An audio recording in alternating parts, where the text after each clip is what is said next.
I am the only conscious substance in this creation. Whatever form exists in me. This is called the state of supreme love. This is called compassion. Because now you are not looking at things theoretically. You have now actually seen the truth. You will be able to understand everyone's pain. You will be able to feel others' happiness. You will know that you won't cease to exist even after this body dies. I will be alive. Whatever this body does, everyone will be affected by it. If that effect is negative, then everyone will be unhappy. Who are they who are unhappy? They are me. If something good is happening through this body, then everyone will be happy. And if everyone is happy, who is happy? I am.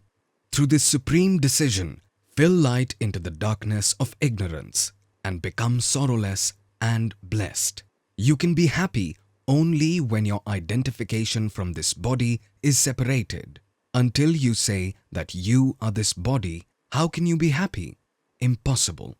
This body is prone to all kinds of diseases. You can get infected with any kind of disease at any point of time. You can trip while walking. Anything can happen with this body. There is no limit to what extent something can happen to it. How can you be happy? When you say that you are this body, you are trapped between correct and incorrect.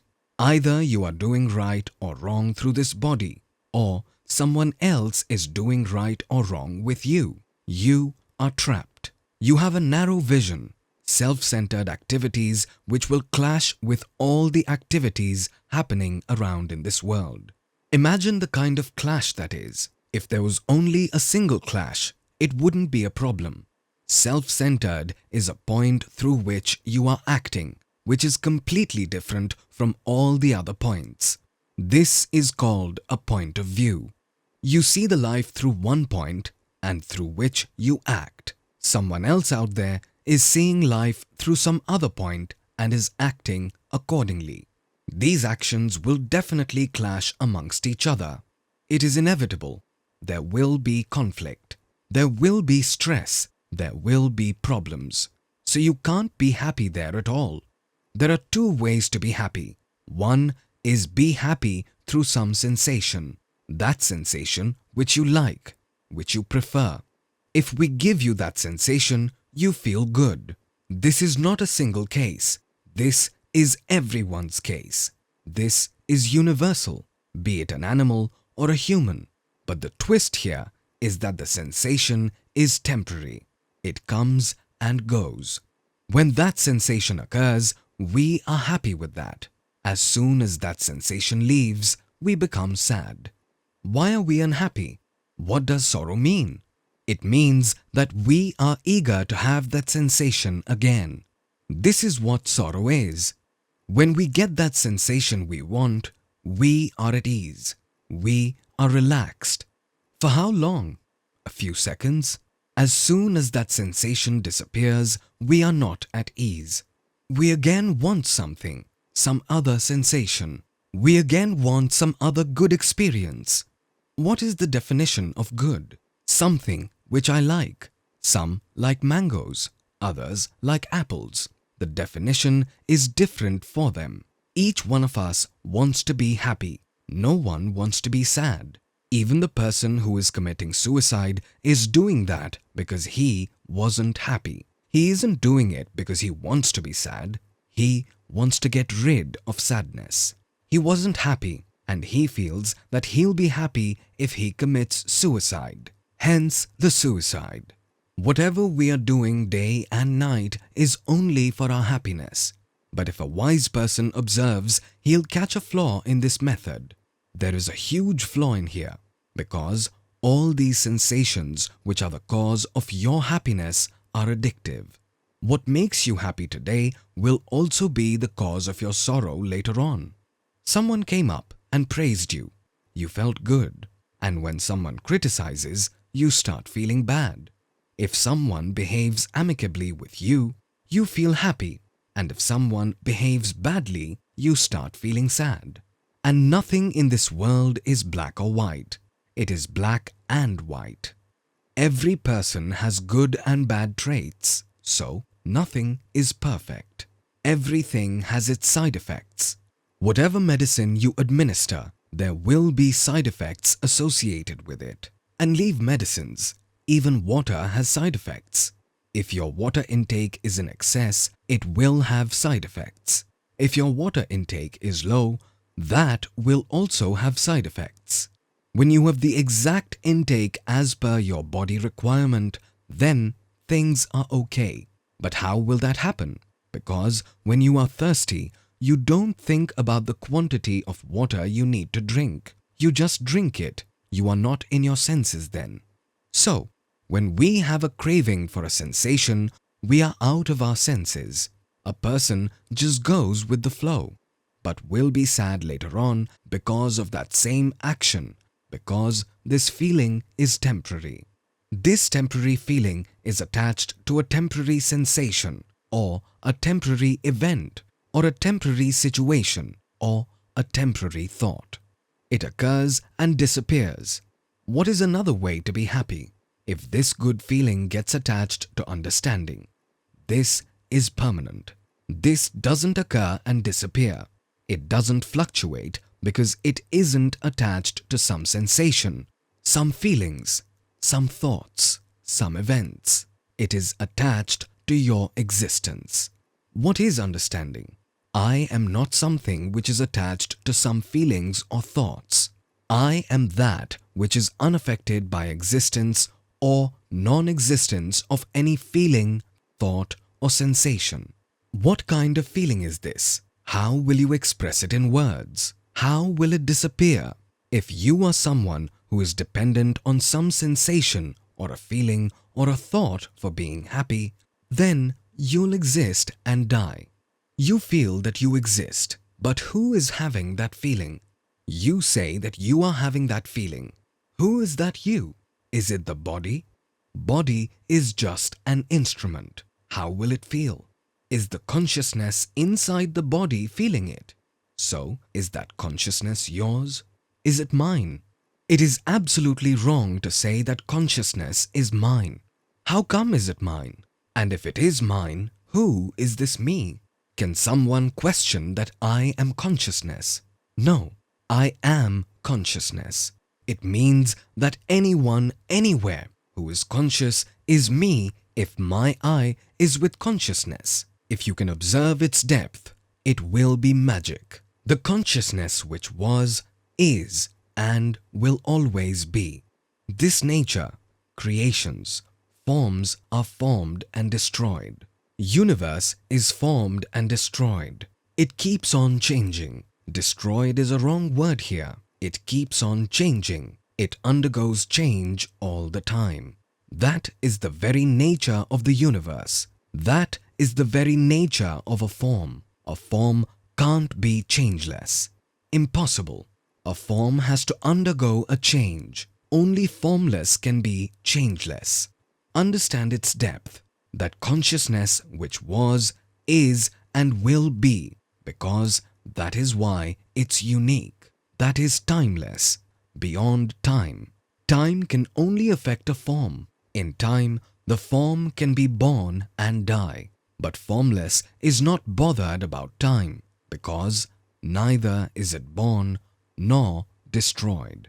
Formless isn't born or doesn't die because of the formation of a form. Waves and bubbles are within time. They exist for a short period, some seconds, some minutes, some hours. But water is timeless. Wave was formed of what? Water. Water is formed of what? Air. Let's go down further. What was it made of? Space. Space is within what? Within me. If there is no body to be conscious of space, what do we mean by space? When is space born? Think. Space is actually born when someone looks at the space. Try to understand this keenly. I'm not saying when you look at space, it is born. It exists even when you don't see it. Space is there even when you are in deep sleep, Because the body exists in space itself. But what does the existence of space mean? When my eyes open, I see space, which means the space exists. When I am in deep sleep, then the existence or non-existence of space is equal because I am not conscious. Now don't connect this I to your body only. Connect it with all the bodies.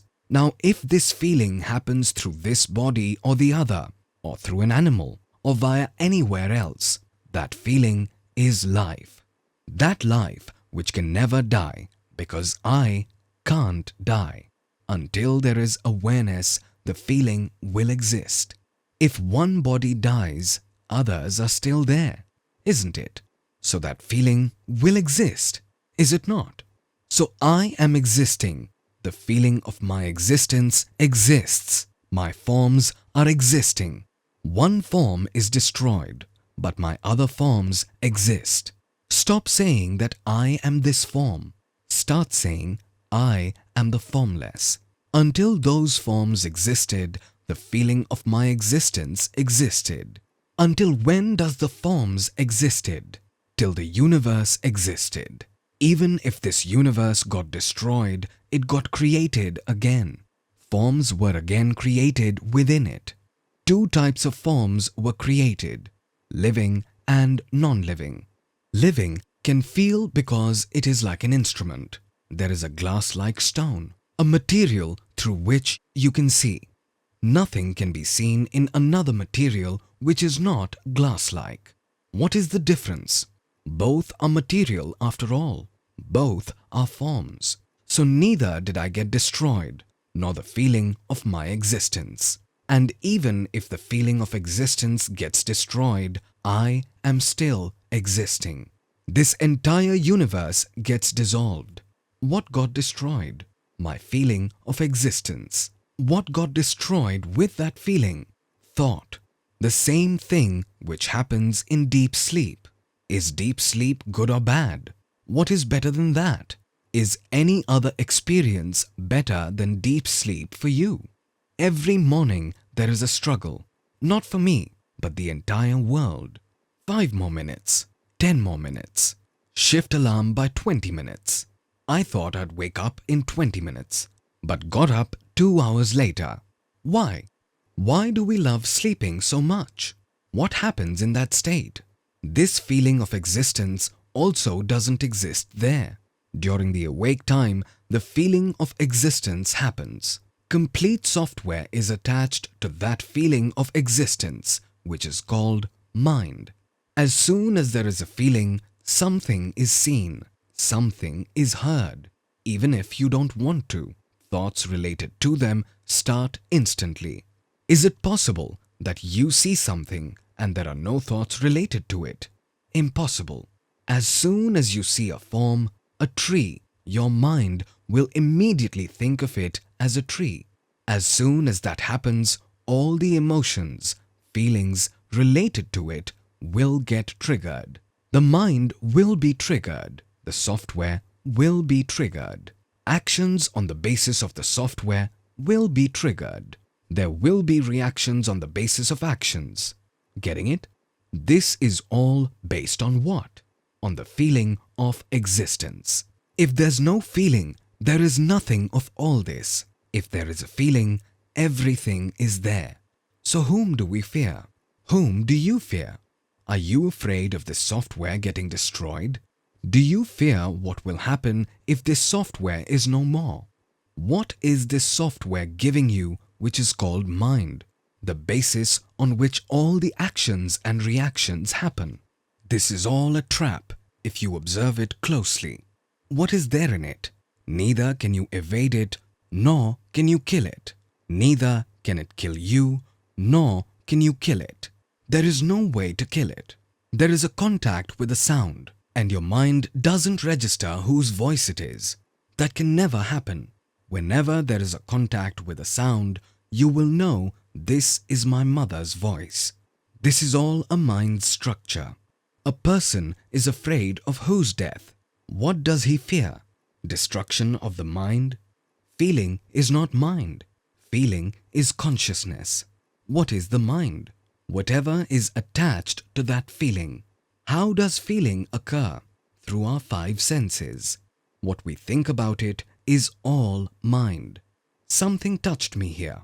This is not mind. It's a feeling. It happened to a kid, a newborn baby, in which the mind has not yet developed. If we literally talk of a mind which leads to suffering, there is no suffering in a newborn baby's life.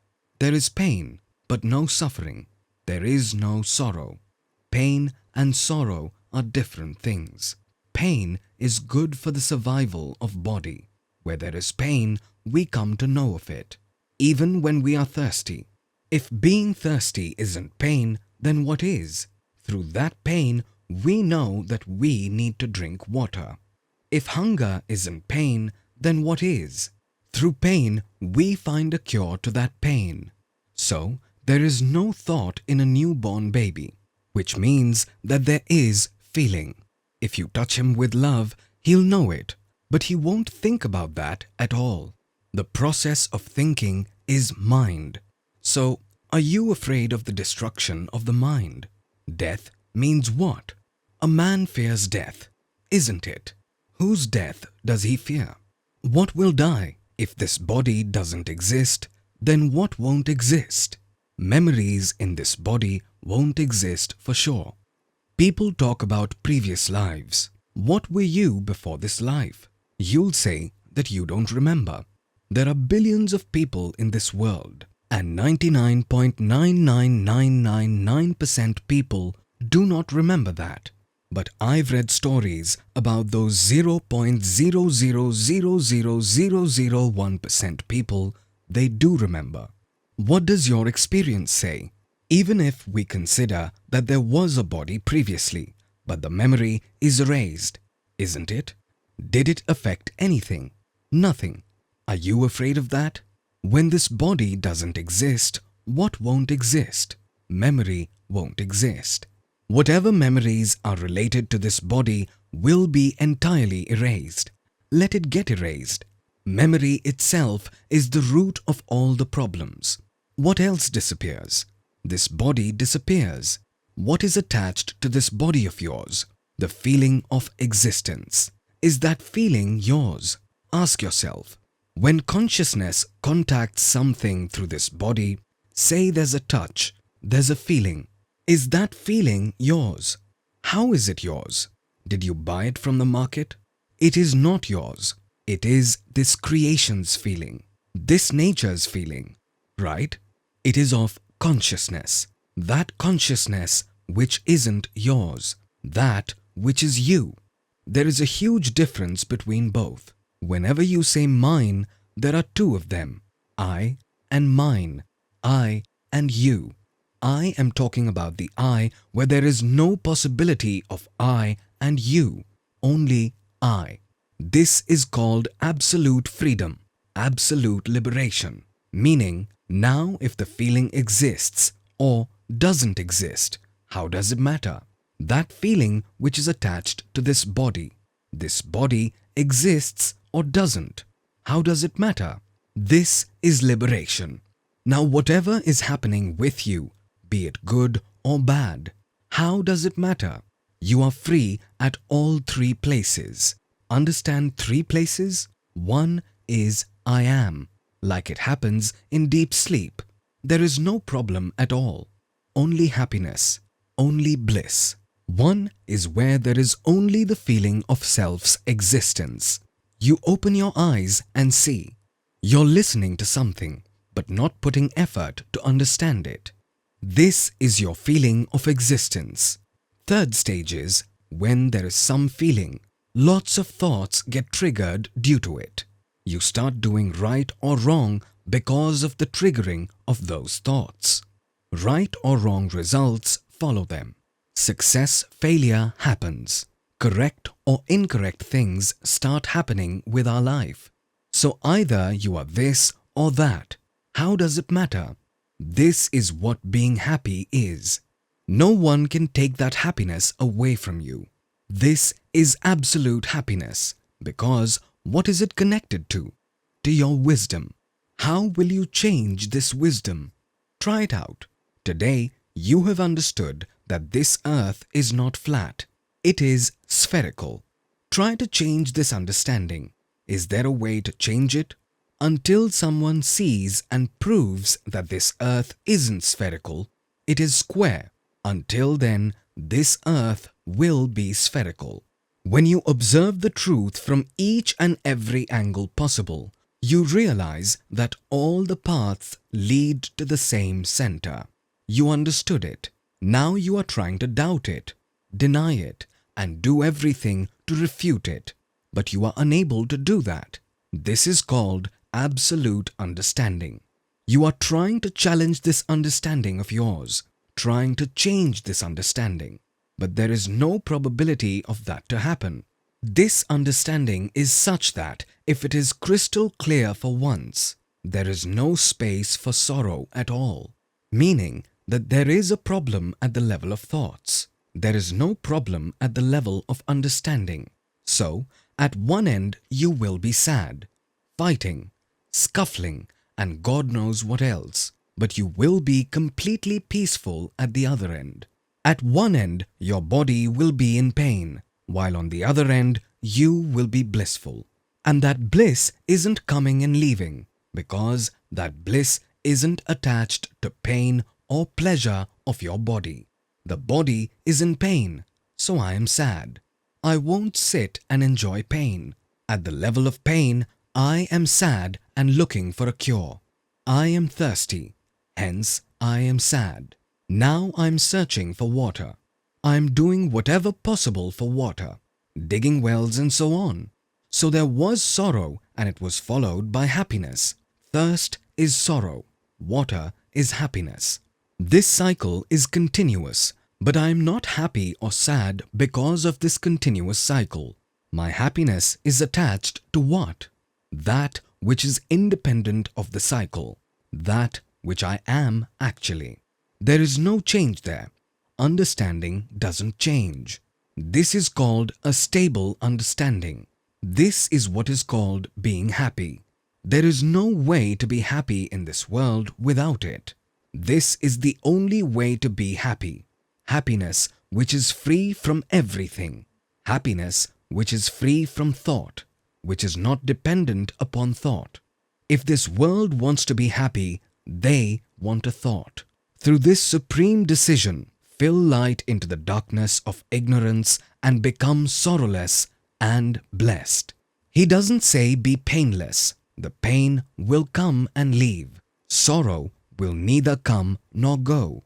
You won't be sorrowful. Be blessed. Whom does Ashtavakraji say this to? He hasn't told this to King Janak. He is speaking to you. He is telling this to every person who is ready to listen to the truth. Fill light into the darkness of ignorance and become sorrowless and blessed.